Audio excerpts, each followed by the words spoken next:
ये जो देसी घी देख रहे हैं, इसे खाने से पेट के, लीवर के, आंतों के सारे रोग दूर हो जाते हैं।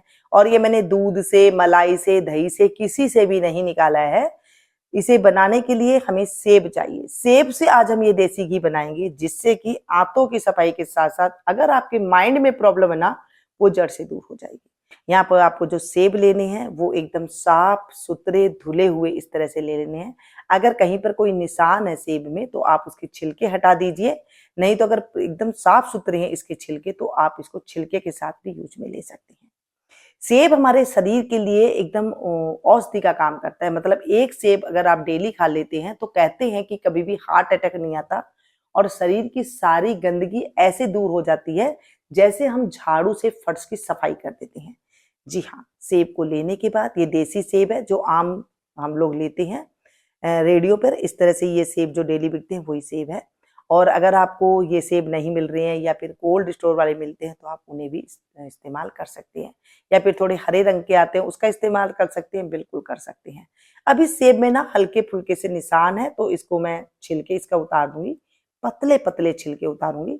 और अगर साफ होते तो मैं इसे नहीं उतारती, इसके छिलके के साथ ही हम इसे यूज में लेते।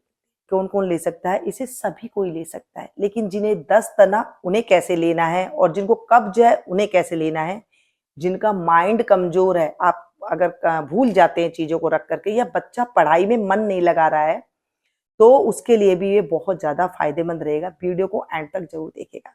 मेरी वीडियो आप लोग को कैसी लगती है ये जरूर बताया करिए। आप लोग कहाँ कहाँ से देख रहे हैं ये भी जरूर बताया करिए।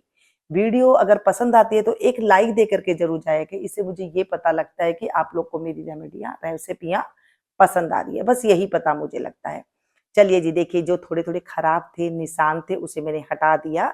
इस तरह से सारे सेबों को धो करके, काट करके, इसे से छील करके तैयार कर लेंगे। सेब खाने से ना माइंड की जो छोटी छोटी नसें होती है वो इम्प्रूव होने लग जाती है, माइंड हमारा तेज होने लग जाता है। इसमें से विटामिन जो है वो निकल करके हमारे आंतों को, लीवर को ये बहुत अच्छे से साफ कर देता है, जिसकी वजह से हमें दवाइयां लेने की जरूरत भी नहीं पड़ती है। जब सेब का सीजन होता है, ये चौमासा जब आता है, मतलब श्रावण से लेकर के जब कार्तिक का मौसम आता है ना, तब इस मौसम में सेब बहुत मात्रा में आते हैं, तो इनका हमें सेवन अवश्य करना चाहिए। पहले मैंने आपके साथ इसकी चटनी मुरब्बे की रेसिपी शेयर की थी, तो आप उस रेमेडी को भी अपना सकते हैं। बच्चों को ब्रेड में लगा करके, रोटी में लगा करके, या फिर जैसे हम चटनी खाते हैं ना उस तरीके से भी आप उसका इस्तेमाल कर सकते हैं। सेब आंखों की रोशनी को बढ़ाने में बहुत अच्छा काम करता है, आपकी स्किन को बहुत अच्छा करता है। साथ में बाल अगर आपके उलझे हुए रहते हैं, या फिर विटामिन की कमी है, या फिर बालों में लचक नहीं है, बाल रूखे सूखे झाड़ू जैसे नजर आ रहे हैं, तो ये रेमेडी जो मैं आपको बता रही हूँ, ये सारी बीमारियां 1 महीना लेकर के देख लीजिए। मेरे कहने पर आप देख करके हैरान रह जाएंगे, चौंक जाएंगे कि ये क्या, हमने तो कुछ भी नहीं लिया और हमारी जो बीमारियां, जो भयंकर से भयंकर बीमारी थी, वो दूर होने लग गई है। बस जब आप लंबे लंबे पीस काट ले इस तरह से, तो इन्हें ले करके फिर आप छोटे छोटे टुकड़ों में काट लीजिए, और फिर इसका हम इस्तेमाल करेंगे ये रेमेडी बनाने के लिए। ये रेमेडी बच्चे से लेके बुजुर्ग को, सभी को आप दे सकते हैं, किसी को भी दिक्कत नहीं होगी। 6 महीने से जो बड़ा बच्चा है उसे भी आप इसे इस्तेमाल करके दे सकते हैं, उसको भी बड़ा ज्यादा फायदा इससे मिलता है। अगर बच्चा बात को, आपको समझ नहीं रहा है आपकी बात को, बच्चा चलने में असमर्थ हो रहा है, बच्चा बोलने में असमर्थ है, या बच्चे माइंड से उसका कमजोरी आ रही है, तो ये रेमेडी आप उसे भी दे सकते हैं। या फिर बुजुर्ग हैं, उनकी याददाश्त कम हो गई, या आपकी याददाश्त कम हो गई है, तो भी आप इस रेमेडी को अपना करके जरूर देखिएगा।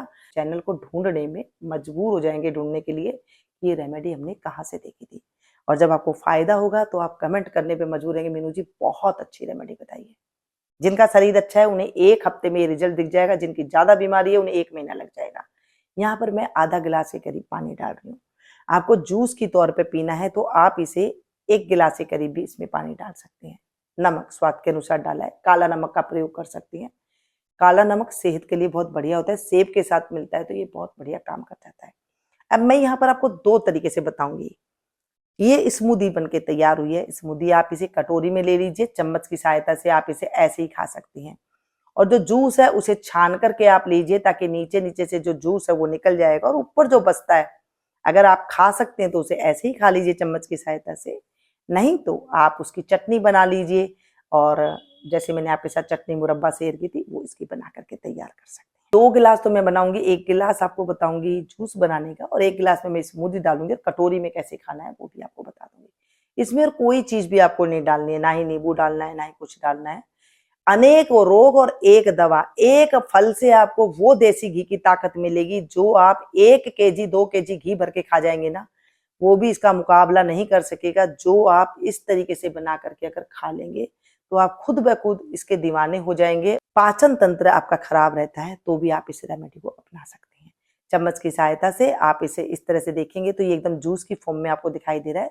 बस आप इसे गिलास में डालिए और सिप सिप करके इस 1 गिलास को आपको कम से कम 15 मिनट लगे, इतनी देर में आपको इसे पीना है। जल्दबाजी में नहीं पीना है, एकदम 1 सिप ली फिर आप रुक गए, फिर 1 सिप पिया फिर आप रुक गए। इस तरह से धीरे धीरे करके इसको टाइम लगा करके इसे पीना है। 10 से 15 मिनट लगा दीजिए। ये देखिए स्मूदी आपकी बन के तैयार हो गई है। थोड़ा सा इसके अंदर पानी डाला था तो वो जूस बन के तैयार हो गया, थोड़ी गाढ़ी गाढ़ी है तो स्मूदी बन के तैयार हो गई है। और जो कटोरी में है इस तरह से आप चम्मच के लेकर के भी अगर आप इसे खा लेते हैं तो भी ये फायदेमंद है। अब आप कहेंगे लेना किस टाइम पे है, तो इसे आप सुबह सवेरे खाली पेट ले सकते हैं। जिन्हें कब्ज की शिकायत है वो सुबह खाली पेट इसे ले लें। जो भी आपको रूप में पसंद है, स्मूदी के रूप में तो स्मूदी के रूप में, जूस के रूप में। आप कहेंगे हम साबुत खा लें, साबुत इतना फायदेमंद नहीं रहेगा जितना ये आप इस तरह से करके पिएंगे तो वो ज्यादा असर करेगा। क्योंकि आपकी बॉडी में भी रोग हो गया है, जो रोग को दूर करने के लिए फिर उसी तरीके से हमें लेना होता है जिस तरीके से दवाइयां होती है। अगर आपको दस्त लगे हुए होते हैं, कब्ज नहीं है, तो आपको खाना खाने के 1 घंटे बाद इस रेमेडी का इस्तेमाल करना है। दोनों तरीका का ध्यान रखा, जिन्हें कब्ज रहती है, पेट साफ नहीं होता है, उन्हें खाली पेट लेना है। और जिन्हें दस्त रहता है, लूज मोशन रहता है, तो उन्हें खाना खाने के 1 से 1.5 घंटे बाद इस रेमेडी को अपनाना है। आपको लगा कि इस रेमेडी में कोई भी अच्छी चीज आपको लगी हो या फिर आपको इससे फायदा हुआ हो तो इसे अपनों के पास ज्यादा ज्यादा शेयर कीजिएगा। एक लाइक देकर के जरूर जाइएगा ताकि मुझे पता लग सके मेरी सब्सक्राइबर फैमिली को ये वीडियो पसंद आ रही है। मिलती हूँ फिर से एक नई रेमेडी में, नई रेसिपी के साथ। तब तक आप लोग देखते रहिएगा मीनू गुप्ता की।